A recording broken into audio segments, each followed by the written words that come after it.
Nuestro amado Dios, te damos muchas gracias. Gracias por permitirnos llegar hasta aquí, hasta este lugar. Gracias también por las personas que están escuchando tu palabra allá al otro lado de la pantalla. Precioso Señor, te pido que tú dirijas mis palabras, Señor, este hermoso tema, Señor, de Dios es amor, tú como esa esencia del amor. Dirige mis palabras, Señor, para que puedan ser entendidas, pero lo más importante es que tú seas glorificado y también nosotros nos vayamos de aquí confrontados, edificados, Señor, y con vidas dispuestas a agradarte a ti. Te alabamos, bendito Dios, y te glorificamos. Amén. Bueno, me correspondió uno de los temas más maravillosos, pues todos han estado muy preciosos los temas, pero gracias, hermanito. El tema del amor es definitivamente un tema que me ha confrontado mucho. Cuando lo estaba preparando vi que el Señor en primer lugar me estaba hablando a mí. ¿Sí? Siempre los que nos paramos aquí adelante, siempre nos vemos confrontados, nos vemos que el Señor habla primeramente a nuestras vidas.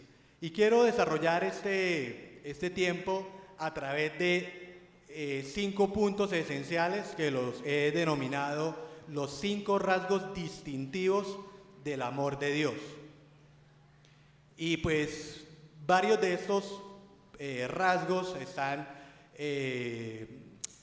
aluden a lo que es el versículo lema que me correspondió, que es Primera de Juan, capítulo 4, versículo 8. Y antes de iniciar con esos rasgos, distintivos del amor de Dios, quiero hacer 3 precisiones importantes. Número 1 es que el amor que nosotros expresamos muchas veces puede que no sea amor. Segundo, al estudiar la amplitud y ver lo que nos enseña la palabra de Dios sobre el amor de Dios, nos lleva a ver el amor a una escala inefable, incomparable, que solo Dios puede manifestar en su totalidad. Y tercero, que al estudiar sobre el amor de Dios nos debe llevar ¿a qué? A amar a los demás.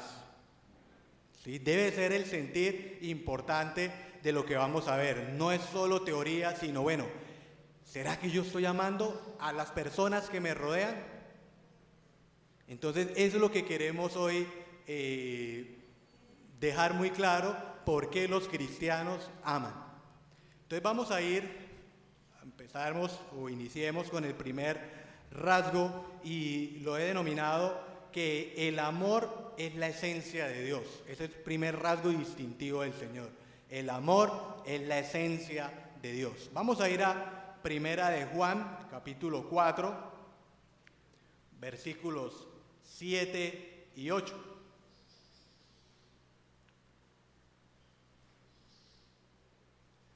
Dice la palabra del Señor: amados, amémonos unos a otros, porque el amor es de Dios. Todo aquel que ama es nacido de Dios y no conoce a Dios. El que no ama no ha conocido a Dios, porque Dios es amor. Mire que aquí hay 2 versículos o 2 partes importantes que hacen referencia a la esencia del amor que se puede ver en Dios. La primera parte dice, porque el amor es de Dios. Y en el versículo 8 dice la parte final, Dios es amor. Entonces esos 2 versículos nos permiten ver que es inherente, el amor es inherente a Dios. Es el único que es su esencia, todo está en armonía a Él.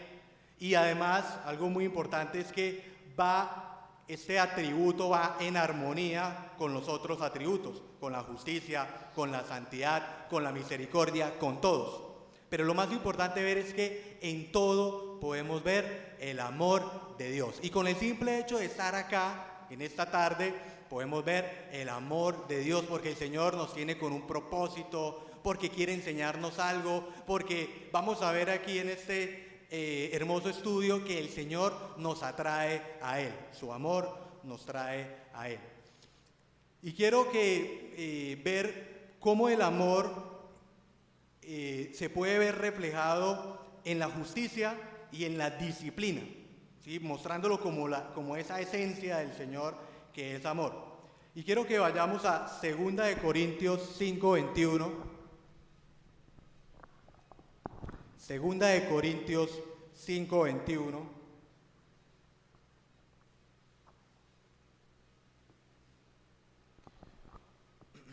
Es interesante ver en este versículo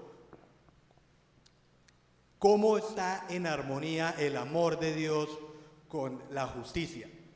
Dice el versículo 21 de 2 de Corintios capítulo 5, al que no conoció pecado, por nosotros lo hizo pecado, para que nosotros fuésemos hechos justicia de Dios en él. ¿Qué significa esto? Que podemos ver que en este versículo Dios, el Padre, trata a Cristo como un pecador, como si Él hubiera cometido los pecados, siendo Él sin pecado. Es algo que no cabe en nuestras mentes, pero sí, así fue. Él llevó nuestros pecados. Ese es un versículo maravilloso que nos permite ver la reconciliación, nos permite ver esa justicia. ¿Por qué? Porque Dios trata a los creyentes como si hicieran las obras justas del Hijo de Dios, como si hicieran las obras de Dios. Qué hermoso ver que nosotros merecíamos toda la justicia divina, la ira de Dios, pero como tenemos a Cristo en nuestra vida, como decidimos ser hijos de Dios, fuimos reconciliados. Y todo eso se puede dar por una obra de amor del Señor.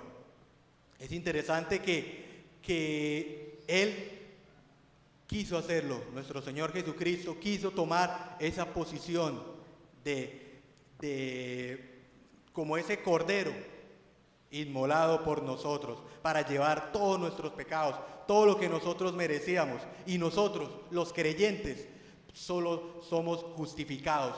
Solo el Padre nos ve con esas obras justas, con rectitud, con esa equidad, porque pues lo vamos a ver ahorita más adelante, lo que es la justicia de Dios, pero quería enfatizar que va en armonía con el amor de Dios. Otro punto o otro ejemplo importante donde podemos ver la esencia del amor de Dios es en la disciplina. Aún el Señor en la disciplina nos muestra amor. Y para ello quiero mis hermanos que vayamos a Hebreos 12:6.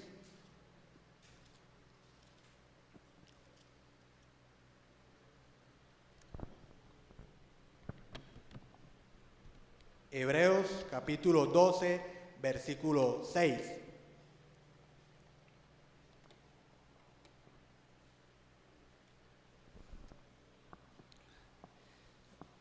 Nos habla de que el Señor nos ejercita. Dice la palabra del Señor, porque el Señor al que ama, disciplina y azota a todo el que recibe por hijo.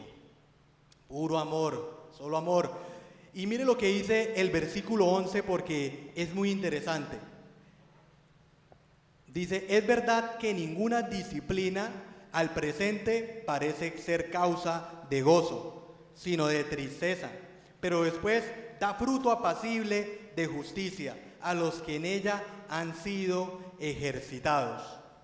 El Señor aún en esa disciplina, muchas veces nosotros lo vemos como algo duro, como un Dios que está ahí castigando, que estamos ahí como que no, yo no hago nada porque es que voy a recibir la disciplina y el castigo de Dios. No, el Señor lo hace por amor a nosotros, porque quiere que realicemos, que nos ejercitemos en esas obras justas. Ya que Él pagó un precio muy alto, Él quiere que nosotros sigamos esa rectitud, ese amor, que demos esos frutos apacibles de justicia. Y muchas veces esto nos causa tristeza, nos causa miedo, nos causa rabia muchas veces.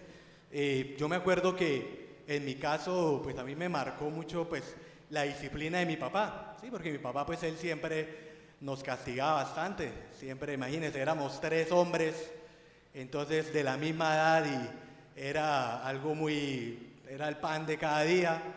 Y pues nos daba muchas veces miedo y tristeza porque pues mi papá siempre, nosotros vivíamos en una casa de 2 pisos y mi papá desde el primer piso, él nos castigaba con amor porque él desde el primer piso estaba cantando alabaré, iba cantando y nosotros ya sabíamos, mi papá nos va a pegar.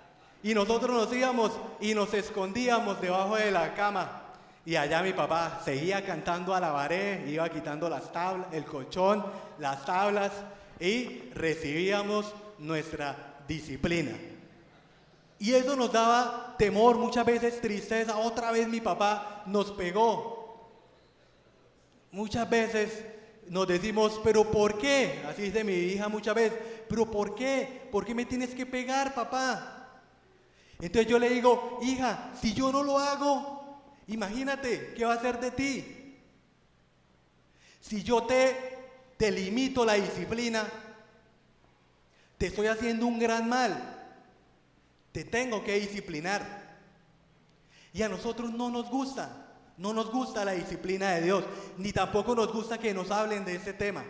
Pero es la esencia de Dios. Ahí el Señor nos está mostrando amor, porque nos está ejercitando para cosas grandes, porque nos quiere sacar de ese lugar en el que estamos, porque Él quiere atraernos a Él, porque Él nos ama, porque Él pagó un precio muy alto por nosotros y Él no quiere que nos perdamos. Eso es algo maravilloso y pienso en esto también en la historia de Jonás, que Jonás nunca hizo nada. Hasta el último momento él no hizo nada por ganar a los ninivitas, por hablarles. Antes se trató de huir, trató de esquivar, pero el Señor siempre tenía un propósito y tuvo que disciplinar a Jonás porque Él quería que se cumpliera ese propósito. Era su voluntad. Y Jonás decía, no, yo me voy, pero el Señor decía, sí, tú vas a ir. Y muchas veces, lamentablemente, si nosotros vemos la historia de Jonás hasta el último momento, él estuvo en amargura, él nunca quiso obedecer y terminó así. No vamos a decir que la historia de Jonás terminó en un lugar, sí terminó algo muy bonito porque se convirtieron miles de personas por el amor de Dios, pero no por nada que hubiera hecho Jonás. Él no hizo nada, fue todo la mano del Señor ahí obrando por su amor, porque Él quería a ese pueblo. Entonces, el amor de Dios, su esencia, Él respira por los poros, Él respira todo, es amor. Aún en la disciplina nos está ejercitando. Segundo rasgo es que el amor de Dios es un amor sacrificado. Y eso lo podemos ver volviendo a nuestro versículo base, Primera de Juan 4:9.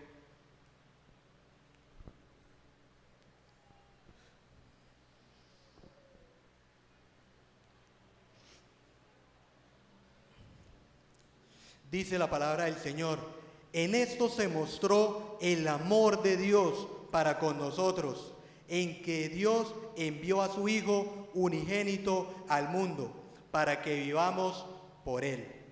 En esto se mostró el amor. La muestra de amor fue que envió a su Hijo unigénito. Primero que podemos ver acá es que tomó el lugar que nosotros merecíamos. Hay otro versículo que también tiene concordancia a lo que es la justificación como muestra de amor. Y dice Romanos 5:8, mas Dios muestra su amor para con nosotros, en que siendo aún pecadores, Cristo murió por nosotros. Muestra de amor, se entregó por nosotros, tuvo que pagar un precio muy alto. Si es desde el momento de que estaba en el jardín del Getsemaní, fueron los momentos más duros, uno de los momentos más duros cuando él estaba ya diciéndole al Padre, Padre, si es posible, pasa de mí esta copa, pero no se haga ¿qué? Mi voluntad. Él no dijo allá, ¿por qué a mí? ¿Por qué me tocó a mí morir por esas personas? Él se entregó por nosotros con amor. Él pagó ese precio y sufrió. Le costó mucho. Sufrimiento, la burla, el desprecio. estando en la condición de Dios, a la par del Padre, y llegar a la condición humana. Otro punto importante también es que Él se hizo maldición por nosotros. Juan 3:14 dice: y como Moisés levantó la serpiente en el desierto, así es necesario que el Hijo del Hombre sea levantado. Y Él se hizo maldición. Estos son versículos previos al versículo conocido de Juan 3:16, que nuestro Señor Jesús se tuvo que hacer maldición. ¿Y por qué? ¿Por qué no se levantó en vez de en este versículo? Yo muchas veces me preguntaba, bueno, ¿por qué aquí en ese momento no se levantó el asta con una imagen de un corderito? Sí, de pronto eso hubiera sido más alusivo al Señor Jesús, el Cordero de Dios. ¿Por qué una serpiente? Yo me preguntaba eso, pero ¿por qué una serpiente fue la que se levantó allá? Y al ver Génesis 3:14, que el Señor maldijo ¿a quién? A la serpiente. Eso me lleva a pensar de que Él se hizo maldición por nosotros. ¿Qué pasaba con los hijos de Israel? Ellos veían a la serpiente para ser sanados físicamente, pero nosotros, las personas, cuando miramos a la cruz, cuando creemos al Señor Jesús, tenemos vida, somos sanos, somos vivos eternamente, tenemos salvación eterna. Señor pagó un precio muy alto y se hizo maldición. También en Gálatas 3:18, Cristo dice: Cristo nos redimió de la maldición de la ley, hecho por nosotros maldición, porque está escrito: maldito todo el que es colgado en un madero. Nosotros merecíamos eso. Todos los que transgredían la ley de Dios merecíamos ser colgados, pero el Señor pagó. Él llevó esa maldición sobre su cuerpo por nosotros, por amor, porque así lo quiso. Y esto muchas veces lo recordamos en la cena del Señor, lo tenemos presente, hablamos del amor. Pero qué hermoso es ver que fue algo muy duro que Él tuvo que pasar. Que miremos al Señor Jesús. Amigos, si usted no tiene a Cristo en su corazón, que usted pueda mirar a la cruz, porque allá fue donde se pagó un precio muy alto, la sangre del Hijo de Dios, que fue necesaria y única y suficiente para nuestra justificación, para nuestra redención. Lo único es que usted crea en Él como su único y suficiente Salvador. Y aquí algo muy importante que quiero desarrollar en este momento como segunda aplicación es que el amor de Dios se mostró con esfuerzo. Ya lo venía diciendo, ese amor fue sacrificado. Y amar, dice que el Señor Jesús se hizo semejante a los hombres. Él experimentó el dolor. Usted dice, pero no, el Señor, Él es Dios, Él de pronto allá no sufrió tanto. No, Él se hizo como uno de nosotros, siendo Dios también. Eso es algo maravilloso también, que solo está en Él. Y esto me lleva a pensar ya en lo que les decía la primer precisión de que nos amemos unos a otros. Y eso muchas veces, ese amor requiere de esfuerzo. El Señor dijo: esfuérzate y sé valiente. La educación de nuestros hijos requiere de esfuerzo. Si yo soy padre, no puedo hacerme a un lado, esperando que la universidad, el colegio, la escuela dominical cría a mi hijo. No, tiene que ser con esfuerzo. Muchas veces hay hijos que nunca agradecen nada, hay hijos que siempre se olvidan de los padres, aún grandes, no le pasan ni una moneda, no le pasan nada, están en buenos trabajos, se olvidan completamente de sus padres. Pero el Señor dice, por más de que no merezca el amor su hijo, ámelo, muestre amor, perdone las faltas. Y esto era una de las cosas que a mí más me hablaba el Señor, porque muchas veces yo digo, Señor, pero ¿por qué mi hija merece amor? Si muchas veces ni me agradece nada, si muchas veces ni hace nada para ganarse el amor. Pero si el Señor pensara así, si Él hubiera ido a la cruz pensando como nosotros, imagínense. Pero el Señor nos habla del amor, un amor sin condición, un amor precioso por nosotros, un amor grande que requiere de esfuerzo. Y esto nos lleva a preocuparnos por nuestros hijos, por esta generación que viene, si es niño, si es adolescente, dedicarle tiempo. Muchas veces no queremos esforzarnos. Muchas veces decimos, no, yo no tengo tiempo de investigar, mirar con qué amistades están mis hijos, con quién habita mi hijo, qué está consultando, qué redes sociales está investigando lo nuevo que hay. Y muchas veces dicen, no, yo no tengo tiempo, yo le doy al televisor, o que él entre allá a esas redes sociales, o que tenga ese grupo de amigos, para yo de pronto deshacerme un poco de ellos, descansar yo, y muchas veces no dedicarle el tiempo que merece.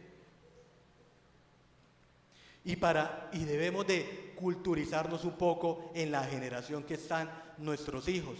Es una generación perversa. Si nosotros como padres no lo educamos, el colegio lo va a educar, y el colegio lo va a educar mal, porque le va a enseñar principios que muchas veces no están conforme a la voluntad de Dios. Y cada vez se quiere meter más el homosexualismo.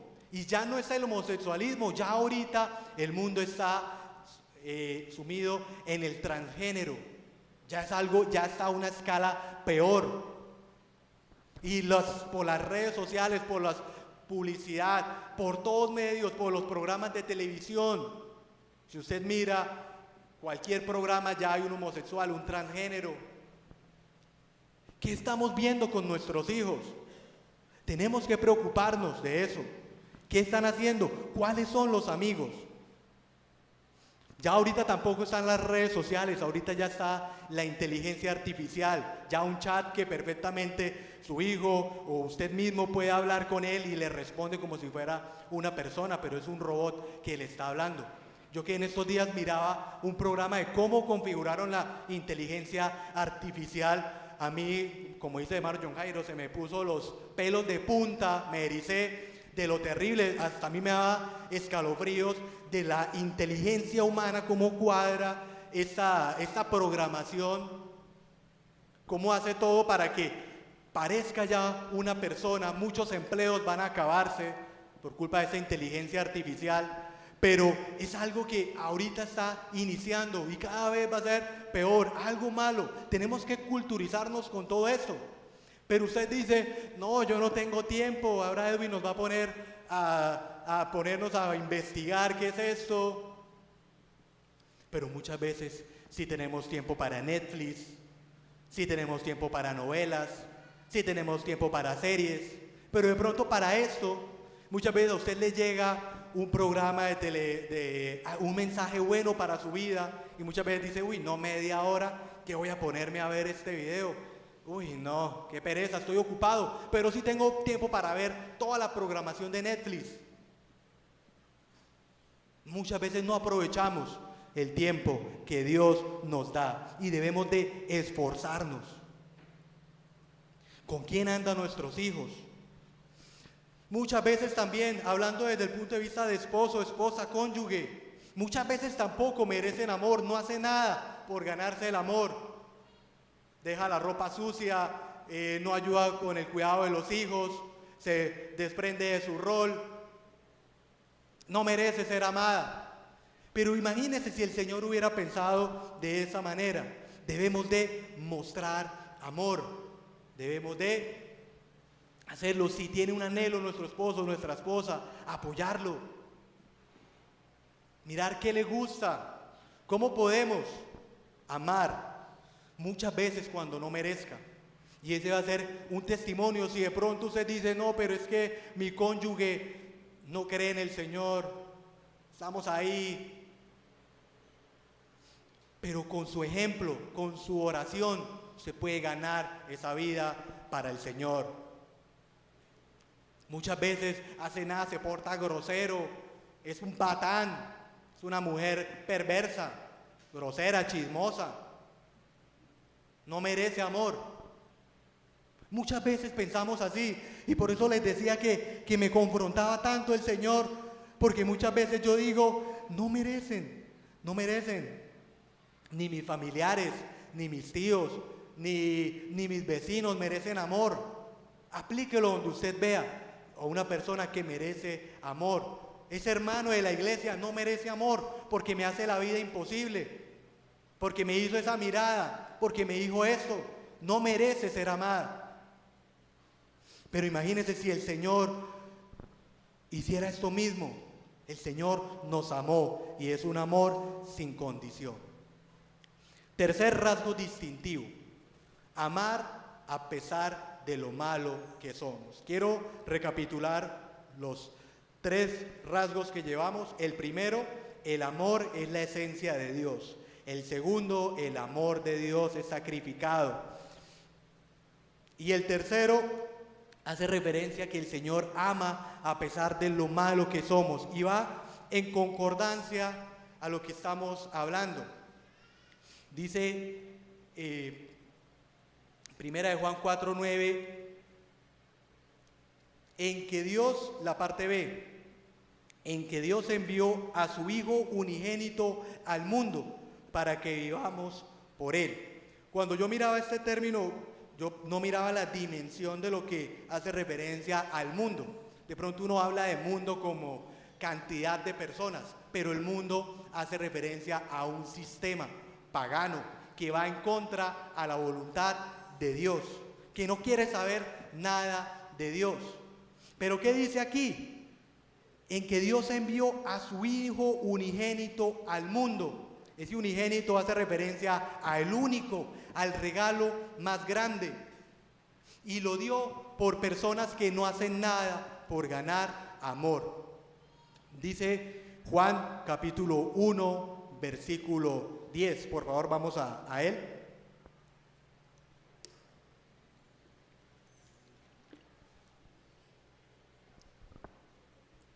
Juan capítulo 1, versículo 10.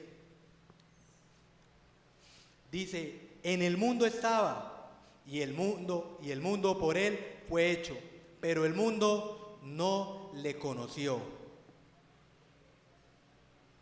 A pesar de no recibir nada de amor, a pesar de que nosotros muchas veces también preferimos tener otras prioridades, el trabajo, cualquier otra cosa que pueda quitarle el lugar a Dios, lo hacemos. Y Él, a pesar de todo, ama. Y aquí es algo muy importante: el Señor ama sin condiciones. Él ama a quien no lo merecía. Pero ¿qué pasa con nosotros? Y quiero que reflexionemos en los siguientes versículos, aplicado para nuestra vida. Lucas 6, 32 al 35. Lucas capítulo 6.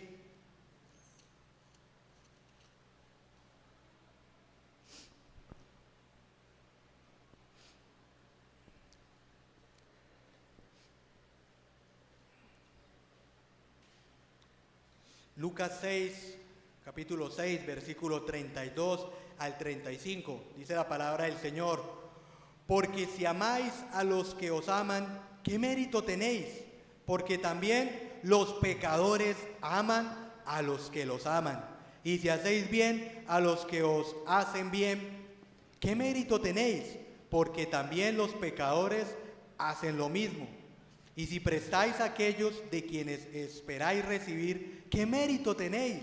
Porque también los pecadores prestan a los pecadores para recibir otro tanto.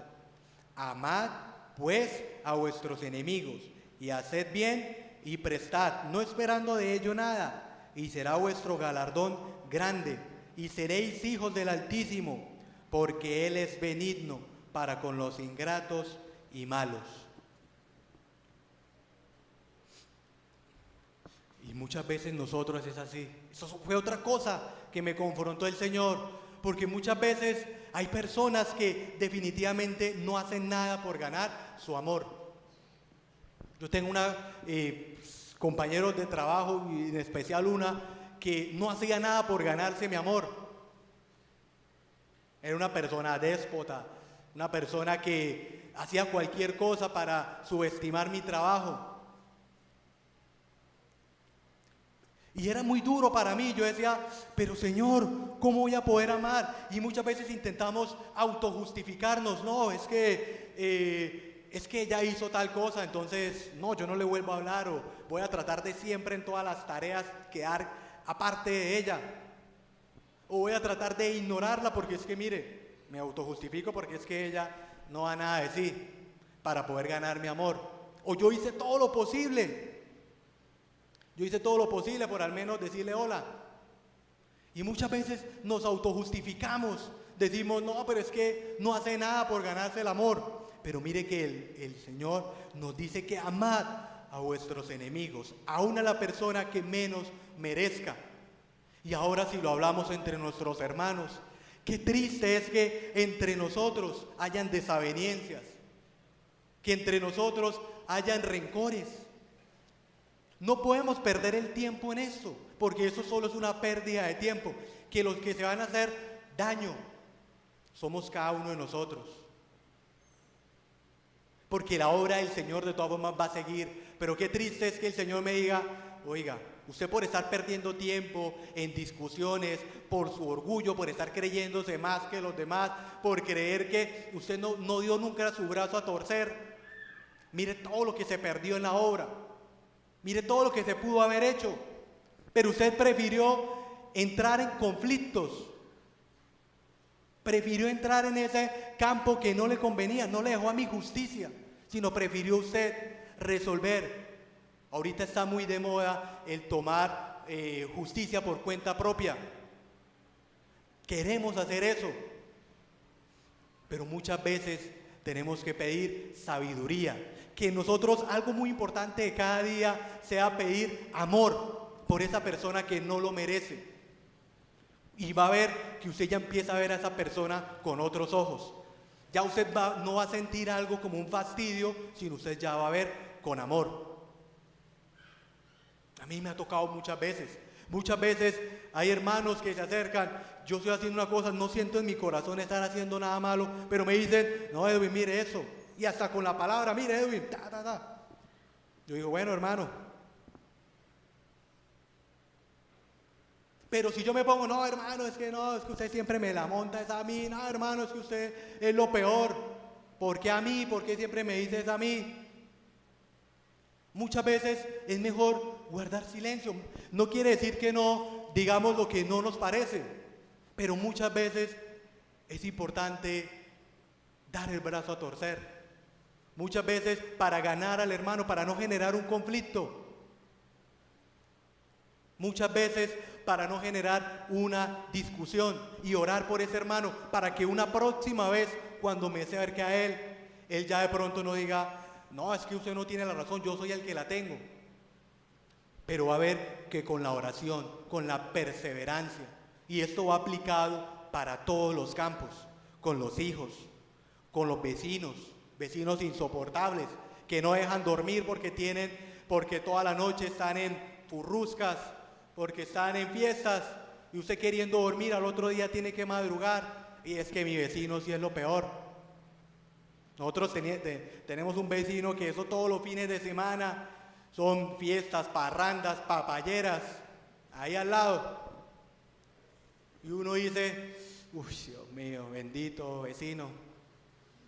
Pero muchas veces hay que guardar silencio. Si yo al otro día el vecino es como si nada, lo saluda a uno, y uno con las ojeras. Pero Dios le bendiga, y con la sonrisa, porque él va a decir, mire este cristiano con mala cara, siempre, ni un saludo, ni siquiera, indiferente, que ni me vaya a dar un tratado, porque ahí sí. Entonces, eso es importante, testimonio, muchas veces. Dice la palabra del Señor que estimando a los demás, ¿como qué? Como superiores. Muchas veces. A pesar de que usted tenga la razón, yo muchas veces me he tocado morderme la lengua porque sé que tengo la razón, pero prefiero quedarme calladito. Prefiero guardar silencio para no generar un conflicto y orar nomás, orar. Pedir sabiduría al Señor. Y otra cosa, no es que ahora vamos a guardar, no es que vamos a guardar, porque eso también de guardar es malo. Guardar, guardar, guardar. Y ya cuando usted ve, explota. Y ahí sí sale todo a relucir. Entonces es mejor que si usted siente algo en su corazón contra alguien, lo diga de una manera, se sienten los dos, hablen y resuelvan ese conflicto en amor. Y no decir, es que él tiene que buscarme a mí. Yo no tengo nada contra él, sino yo irlo a buscar. Qué bonito es una aplicación para nuestra vida, amar. Cuarto rasgo distintivo, el Señor perdona. Y quiero que mis amados hermanos vayamos a Isaías capítulo 55, versículos 6 al 9.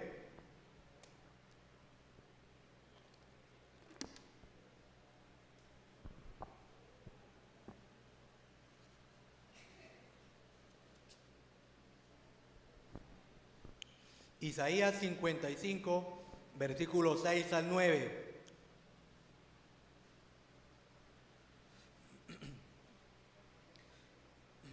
Y aquí hay un versículo que no lo había visto con los ojos que lo estaba viendo, y pues el Señor al realizar este estudio pues me permitió ver el perdón en estos versículos. Dice la palabra del Señor, versículo 6, buscad a Jehová mientras puede ser hallado, llamadle en tanto que está cercano. Deje el impío su camino y el hombre inicuo sus pensamientos, y vuélvase a Jehová, el cual tendrá de él misericordia, y al Dios nuestro, el cual será amplio en perdonar. Porque mis pensamientos no son vuestros pensamientos, ni vuestros caminos mis caminos, dijo Jehová. Como son más altos los cielos que la tierra, así son mis caminos, más altos que vuestros caminos, y mis pensamientos más que vuestros pensamientos. Y yo miraba este versículo con el hecho de que es no entender al Señor lo que hace, o muchas veces no entender la voluntad del Señor en nuestra vida, pero va más allá. Porque mire que el versículo 7, mire lo que está diciendo. En la parte final dice, el cual será amplio en perdonar. Y dice, porque mis pensamientos no son vuestros pensamientos. ¿Y a qué me está llevando acá? Que el perdón de Dios no cabe en la mente humana. Nos está hablando de que el perdón de Dios va a una escala superlativa, a una escala grande, que nos invita a nosotros a pensar también en lo que dice Isaías 43, 25. Yo soy el que borró tus rebeliones por amor de mí mismo, y no me acordaré de tus pecados. El Señor borró toda la cuenta que estaba a cargo de nosotros, que estaba facturada a nosotros. El Señor pagó, Él fue el comprador de esa deuda. Señor Jesús borró todas nuestras rebeliones, nos perdonó. Y dice, y no me acordaré de tus pecados. Y esto nos debe llevar a nosotros a pensar, ¿cómo estamos de perdón? Dice Colosenses 3:13, de la manera que Cristo os perdonó, también hacedlo vosotros. Cristo nos perdonó, pagó un precio muy alto. Y muchas veces nosotros nos perdonamos una ofensa que, si usted lo mira, es algo que puede solucionarse fácilmente. O fue por una bobada, algo sencillo. Claro, hay cosas muy grandes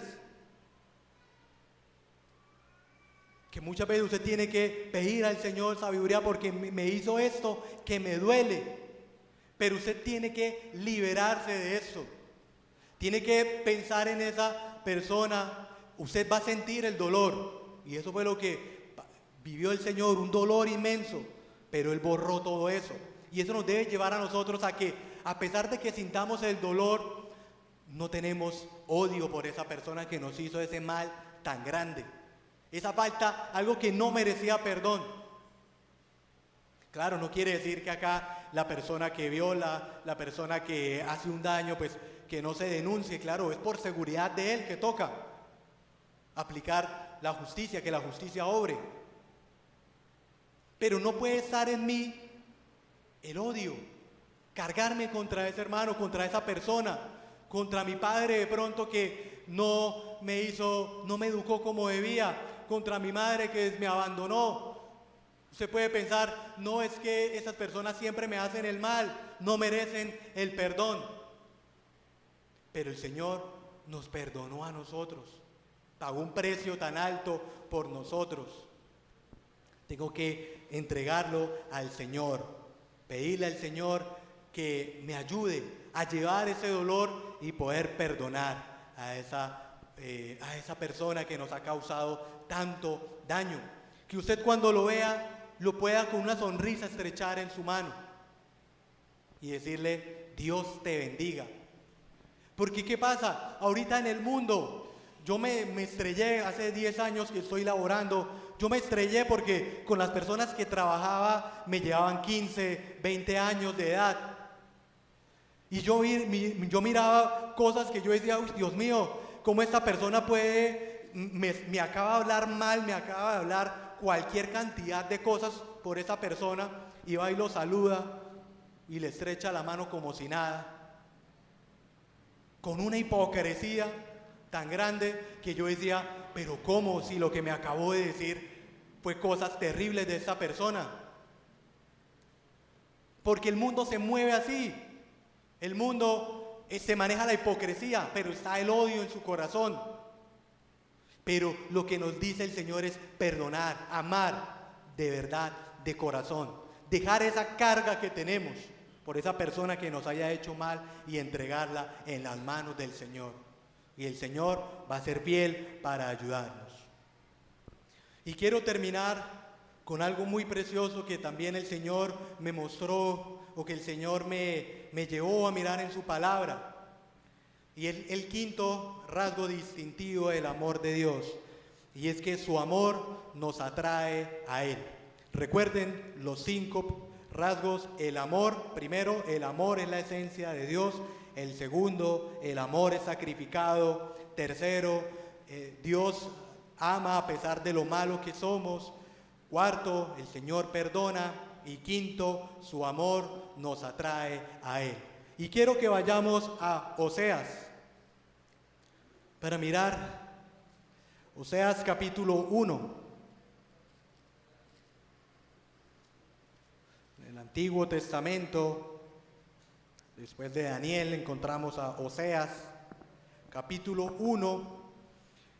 Aquí algo muy interesante de ver para mí fue impactante ver este libro de Oseas. Los invito, mis amados hermanos, amigos, lean este libro de Oseas. Es interesante ver el contenido que nos muestra del amor de Dios. Y yo muchas veces me preguntaba también por qué el Señor le dijo a Oseas lo que le dijo. Dice el versículo 2, capítulo 1, versículo 2, el principio de la palabra de Jehová por medio de Oseas. Dijo Jehová a Oseas, ve, tómate una mujer fornicaria e hijos de fornicación, porque la tierra fornica apartándose de Jehová. Entonces yo decía, ¿por qué el Señor le dijo esto a Oseas? Qué terrible, que tenía que ir a mostrar, tenía que estar a unirse en matrimonio con una prostituta. Pero era un símbolo. El Señor quería mostrar que así como Gomer, esa prostituta, simbolizaba la infidelidad de Israel. Y en el versículo 3 dice, fue pues y tomó a Gomer, hija de Diblaim, la cual concibió y le dio a luz un hijo. Ese primer hijo, se llama Jezreel, hijo de Oseas, uno de los hijos que tuvo fue uno de los hijos que tuvo Gomer. Interesante que vemos en el versículo 6 ya otro contexto diferente. Dice, concibió ella otra vez y dio a luz una hija.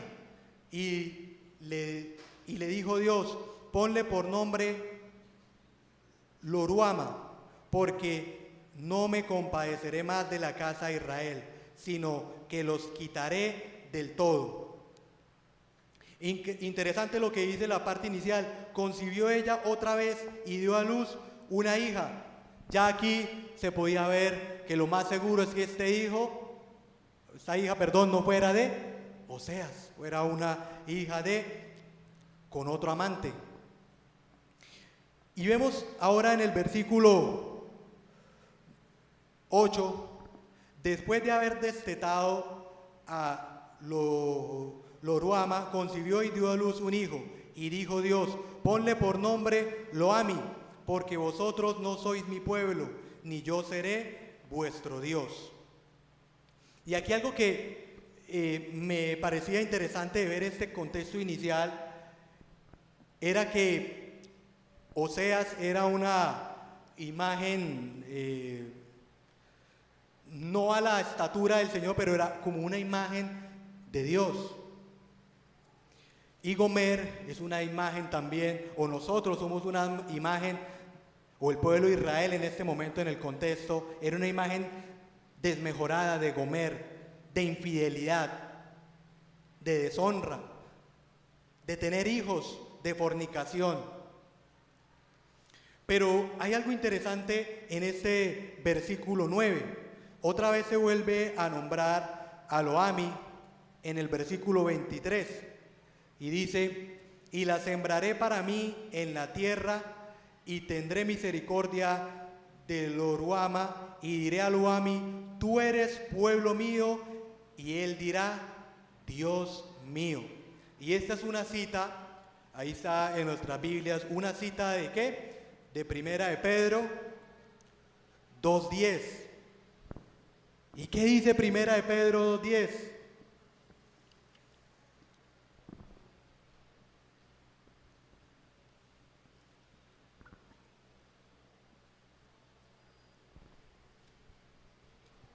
Dice, vosotros que en otro tiempo no erais pueblo, pero que ahora sois pueblo de Dios, que en otro tiempo no habíais alcanzado misericordia, pero ahora habéis alcanzado misericordia. ¿Y en qué pensaba en estos versículos? Que aún en la infidelidad del pueblo de Israel, aún a pesar de todo, ¿qué pasó? El Señor no dijo, se acaba la raza humana porque este pueblo de Israel es terrible. Él antes amplió su misericordia, fue más grande, nos hizo partícipes a nosotros los gentiles de ese amor, de ser partícipes, de ser hijos de Dios. Personas indignas, personas que éramos de otro pueblo, pero fuimos cercanos a Él. Ahora somos su pueblo, un pueblo adquirido con sangre preciosa. Fuimos cubiertos por el amor de Dios. Nosotros éramos como nada, éramos peor que la nada, pero a partir de la desobediencia del pueblo de Israel, el Señor dijo, voy a esparcir más mi amor, aún más. Vemos aquí la obra del Señor poderosa. Y quiero terminar con 12 versículos que se los voy a leer, que están en el capítulo 11 de Oseas.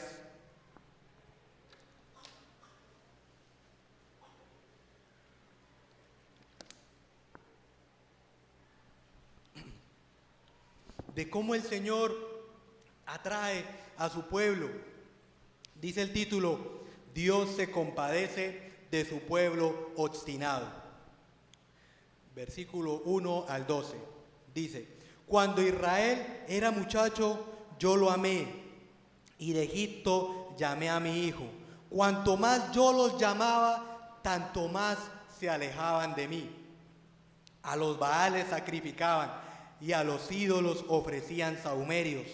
Yo con todo eso enseñaba a andar al mismo Efraín, tomándole de los brazos, y no conoció que yo le cuidaba.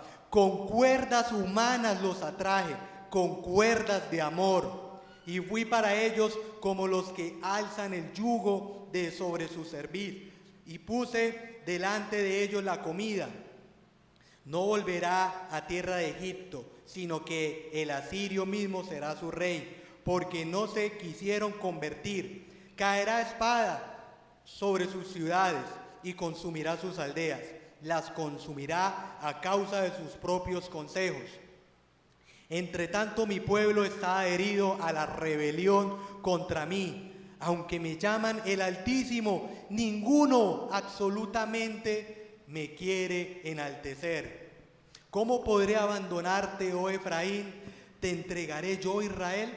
¿Cómo podré yo hacerte como Adma o ponerte como Seboín? Mi corazón se conmueve dentro de mí, se inflama toda mi compasión. No ejecutaré el ardor de mi ira, ni volveré para destruir a Efraín, porque Dios soy, y no hombre, el santo en medio de ti, y no entraré en la ciudad. En pos de Jehová caminarán. Él rugirá como león, rugirá, y los hijos vendrán temblando desde el occidente. Como ave acudirán velozmente de Egipto y de la tierra de Asiria como paloma, y los haré habitar en sus casas, dice Jehová. Me rodeó Efraín de mentira y la casa de Israel de engaño. Judá aún gobierna con Dios y es fiel con los santos. Y vemos que está hablando del pueblo de Israel, pero miren, mis amados hermanos, ¿no se sintió usted identificado? A los Baales, muchas veces nuestro corazón está lejos del Señor. Muchas veces decimos: Señor, altísimo seas grande y poderoso, voy a la iglesia, voy a irme voy a orar, pero mi corazón está lejos de Él. Mis acciones demuestran cosas completamente a su voluntad. Demuestro que no soy un hijo de Dios porque no quiero hacer lo que a Él le agrada. Y a mí lo que más me impactaba es que con cuerdas humanas los atraje, con cuerdas de amor. Con amor, el Señor siempre desbordando amor nos atrae a Él. Nos hace pasar por lo que pasamos porque Él quiere. Si usted está aquí, es con un propósito precioso. Y es para que usted sea una persona para su honra y para su gloria. Y sepa que lo que usted hace mal, que lo que yo hago mal, por lo que vimos aquí en Oseas, le duele significativamente al Señor. Le duele significativamente cuando pecamos, cuando nos apartamos, cuando preferimos otra cosa que a Dios. Y eso nos debe llevar a amarlo a Él por sobre todas las cosas, porque Él es amor, y amarnos los unos a los otros, por más de que no lo merezcamos. Vamos a orar. Amado Dios, te damos muchísimas gracias por tu palabra, Señor, porque hemos tocado fibras profundas, hemos visto, Señor, tu gran amor, un amor incomparable, un amor inefable, Señor, que no cabe en nuestra mente. Es más grande que nuestros pensamientos, tu perdón, tu bondad, Señor. Pero ayúdanos, Señor, a perdonar, a amar, a unirnos unos a otros, a echar toda raíz de amargura, a amar, Señor, a pesar de que no merezca amor las demás personas, nuestros compañeros de trabajo, hijos, esposo, esposa, que los amemos, Señor, porque con nuestro testimonio, con nuestras obras de justicia, los traeremos a tus pies. Señor, grande eres, y gracias por tu palabra, que es viva y eficaz, y nos ha hablado. Y gracias por tu amor, Señor. Y esto nos lleva a amarte más a ti, a honrarte con nuestras vidas y a adorarte, porque eres amor puro.